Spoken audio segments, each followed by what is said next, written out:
And now, another America moment with Mr. Raymond.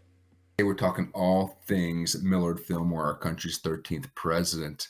And what do we know about this man from Buffalo besides the fact that Queen Victoria supposedly called him the most handsome man that she had ever seen, or the fact that he was our last Whig president, vice president for Zachary Taylor, and that he ascended to the job upon Taylor's death. He was never elected. Mr. Millard Fillmore was most famous for signing the Compromise of 1850. Compromise of 1850 is a piece of legislation that basically put our country on the tracks that would become the train wreck that becomes the decade of the 1850s. Sure, California is admitted to the Union as a free state as part of this compromise, but it also allowed for a fugitive slave law that allowed slave owners in the South to come into northern states to capture escaped slaves. It also required Northerners to return said slaves to the Southern slave owners.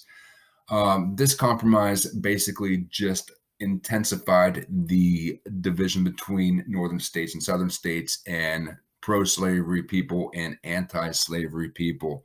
By 1852, the Whigs had had enough of Millard Fillmore and chose to go in another direction. They nominated General Winfield Scott, but even he will lose to Franklin Pierce in the election of 1852, making Millard Fillmore the last Whig ever to be president of the United States.